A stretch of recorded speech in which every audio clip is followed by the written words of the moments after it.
Welcome to Influential Entrepreneurs, bringing you interviews with elite business leaders and experts, sharing tips and strategies for elevating your business to the next level. Here's your host, Mike Saunders. Hello and welcome to this episode of Influential Entrepreneurs. This is Mike Saunders, the Authority Positioning Coach. Today we have with us Dennis Bays, who's the president of the AmeriCore Group, and we'll be talking about tax incentives for business owners. Dennis, welcome to the program. Thank you very much, Mike.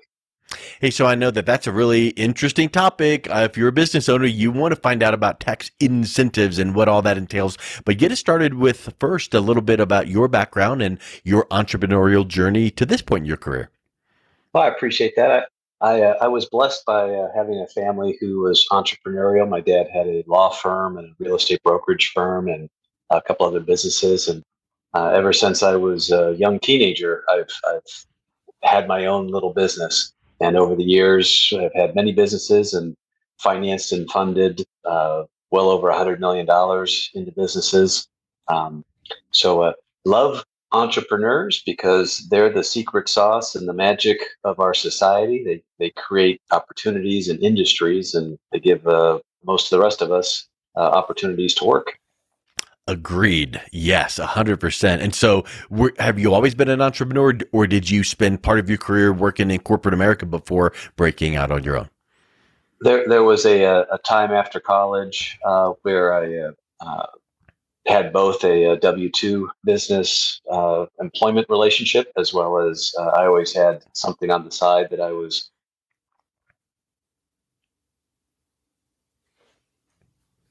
running my own company about a dozen years ago. Yeah. Well, that and in those 12 years, now you're starting to really dive in deep and work with the business owners and help them understand what to expect from a financial standpoint, preparing for retirement or exit strategies and things like that. So we're talking about tax incentives for business owners. Give us a little bit of a background on what all that entails, whether it's rebates or credits or just types of incentives. Sure. Most business owners or just individuals, they've probably seen things in the news, the media, where 50 of the Fortune 500 companies didn't pay taxes. There's hundreds of millions of dollars going to the Fortune 500 companies in the form of rebates and incentives and credits. They think that all of these government programs are just for the big boys, but the tax code is written for all businesses. The problem is most business owners are focused on their business. They're driving down the business highway at 80 miles an hour, trying not to crash. They don't have people or time to look out for what's on the side of the road. So they drive by opportunities. What the government does is they look to stimulate and reward certain activities. The problem is most people don't know what those activities are because the government isn't the best marketer of these programs. Yeah, they're not going to hand out that information willy-nilly, are they? It's a tough sword for them to fall on because if they act too much on the promotion side, it sounds like you're helping the rich people get richer. So they kind of have a Jekyll and Hyde relationship with business owners, politically and media-wise and all that. They might say business owners and corporations are bad, they're mean. But on the other side, they really need small businesses to employ people. Yep. And you just need to know where some of those opportunities are. I know the L word, the loophole, is a word that doesn't always mean bad, but I think the connotation is, it's a loophole. That's not a good thing, but it's more like opportunities. Like if a business owner is told, hey, here's an opportunity to take advantage of something already in the tax code. It's just not publicized widely out there, but here's how to execute it for your business. That's a wonderful opportunity. And we don't need to get into the weeds of specifics unless you want to, but just talk a little bit about some of those things that typically are missed opportunities and fall between the cracks. Well, good that you point that out. There are what we call loopholes. What they are just, not very common strategies and things. But there are actual programs. They're not loopholes. They're actual programs that you have to dot your I, cross your T, fill out the forms correctly to send in the documents. But the government has programs where they'll send you money based on you proving certain activities. So we do all the documentation and presentation of the documents to the government. But that's not a loophole. It's actually, I often say CPAs help you with the loopholes. We help you with the programs. And let me clarify that real quick, Dennis, because I think when I hear, opportunities for, saving money on taxes or things like that, I think about, a write-off. You're talking about doing certain activities that qualify for almost like grant money or free money from the government. And that's different than a write-off. Exactly. So, for example, here's some programs that everybody knows about. If you buy a house, there's a mortgage credit. Yeah. Well, why is the government giving you a credit because you bought a house? Well, they know that if a neighborhood has over a certain percentage of homeowners, that neighborhood has a very stable population. Homeowners kind of tell the people that aren't acting correctly to stop it. I live here, right? Renters can move around, and it's just a different type of relationship. So they give mortgage credits. If you buy an electric car or a solar panel, there's an electric credit. Why? Because the government wants people to go green. So there's other programs that are activity generated. If your company is trying to improve their processes or systems, there's R&D credits. If you hire certain individuals, or you happen to have a business in a certain zip code, there's hiring credits. There's a program out there that if you happen to offer health insurance to your employees, there's a $2,500 credit every year per employee. So a company with 40 employees would get $100,000 for themselves and their employees. COVID, a lot of people know about the PPP loans or the ERTC credits that are COVID related. So we help businesses understand, are they doing any of the activities that would qualify for these 40 to 45 different programs that are available? It's cash they're entitled to apply for or to receive, but they have to fill out some paperwork. It's interesting you mentioned that. So here's something that just came up a couple of weeks ago, and it's probably common knowledge to a lot of people, but it's on the personal side, but it applies to exactly what you are talking about here, that how you serve your businesses. The unclaimed money that different states have, and I don't know exactly what it's called, but it's pretty much, it's money that's for you, but you never knew you had it, and now the state has it, and if you fill out the right form, you can get it. Well, just by happenstance, we happen to jump on to Colorado here where we live, and it's like, I put in my name and my information, and it looks like I have, I don't know, I think it was something like, $78. And I looked at the two items, and it's like, yeah, I guess I had an account with that or the other. Filled out a form, like, yep, okay, it's coming your way. And my wife had like $242. Not big money, but that's the concept of that you're talking about. And you add a couple or three zeros to those numbers, and it's like, if it's money that I can access and take advantage of, and Dennis can show me where that is, and it's all free and legal and all of that, where do I sign up? Exactly. And the two most valuable commodities I found in life are information and relationships. Yeah. So we have information. Even the smartest, surgeon in the hospital doesn't know everything about everything. Yeah. There's just a lot of information. And so we look for opportunities that a business owner may not just be aware of. The big companies are aware of it because they spend millions of dollars on consulting firms to look for these for them. It reminds me of the old story about the guy whose car was rattling, and he takes it into the shop, and the mechanic looks at it up, down, and over and to the left and right, and pounds the top of the engine with the hammer, and it stopped and runs like a charm. And he goes, okay, that'll be $100. And the guy goes, what? I'm not paying you $100. You just tap my engine. And he goes, well, let me itemize it for you. Here you go. $1 for tapping the engine, $99 knowing where to tap it. Exactly. And that's where you're the way most people operate, as far as in our world, is they'll charge a retainer or they'll charge an upfront fee. We're the opposite. Mike, what we do is we find a company the money, they get the money in their pocket, and then we ask to get paid. That's about the best you can hope for. I mean, you're charging them once you've already placed a big chunk of money in their back pocket. If we can't perform, why should they pay anything? Wow. So it's always performance based. They get the money and then we get paid.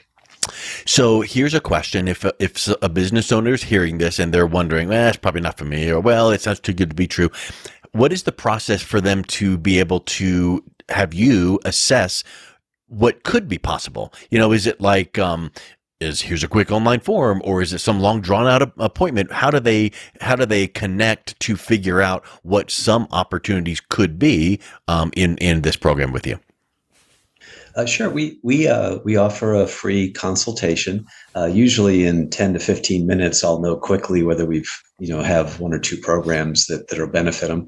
If they've got 25 minutes to 30 minutes, we've got a long form questionnaire, and we can at the end of that analyze what they've told us in that 30 minutes. They haven't shared anything that's proprietary, but that our software will generate a ballpark number for them.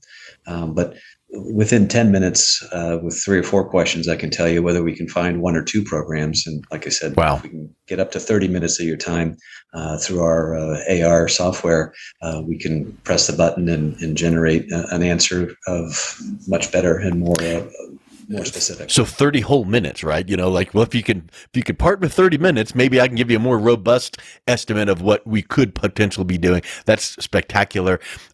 It brings me, I'm hearing this and going, wow, this sounds great. It makes me think of something.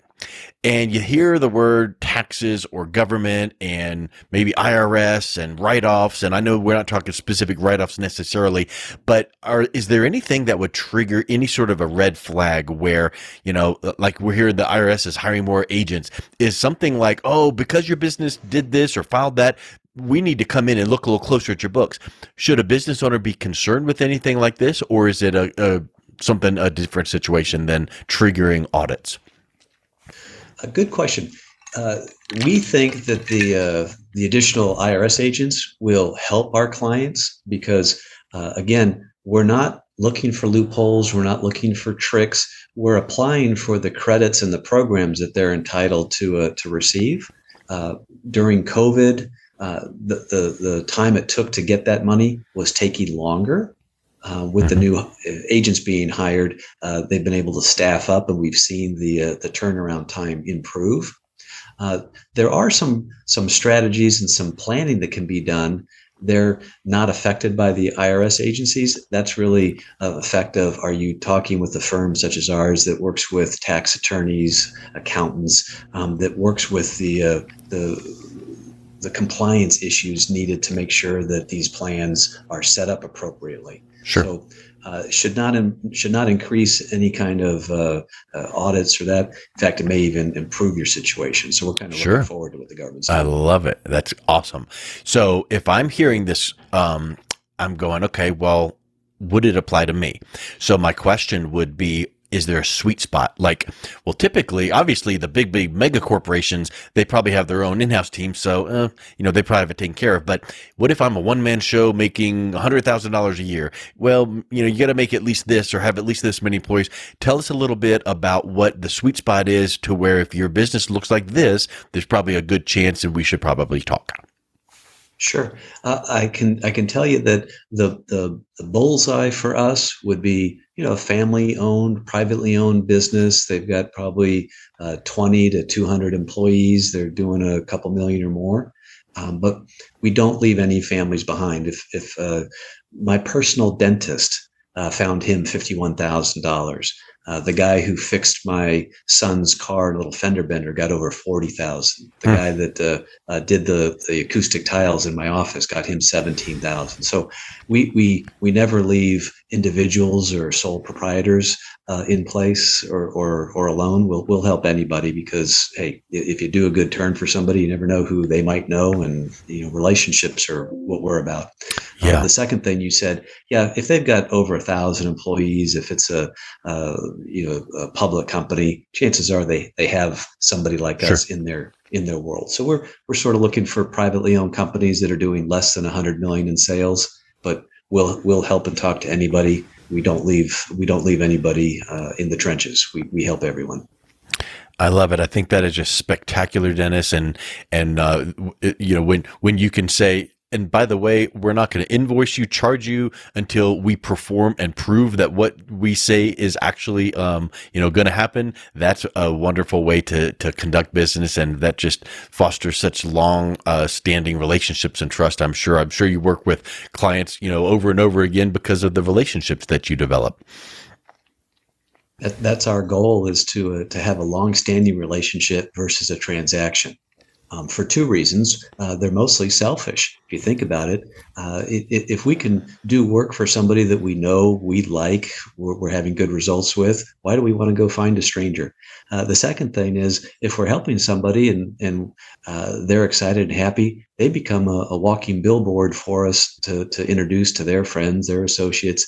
So it's a win-win. If we do a good turn for somebody, they'll become our marketing arm. And if we can do more than one project with somebody, we don't have to worry about marketing and starting to the relationship, because we've already established it with previous projects. So, it just makes logical sense, and it's like the old saying: people want to do business with those that they know, like, and trust. Yep, that's us.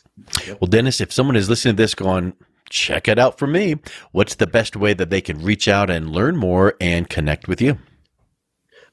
There's two ways. One is just to call our office. That number's pretty easy. It's 747-224-8110, 747-224-8110.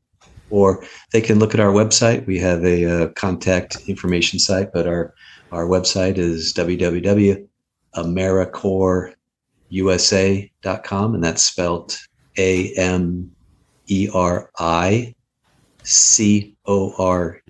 like Edward, USA.com. And happy to set appointments and answer questions and be of value. Excellent. Well, Dennis, thank you so much for coming on today. It was a real pleasure talking with you. Mike, I appreciate your time and what you do for the business community. It's very important. Thank you. You've been listening to Influential Entrepreneurs with Mike Saunders. To learn more about the resources mentioned on today's show or listen to past episodes, visit www.influentialentrepreneurssradio.com.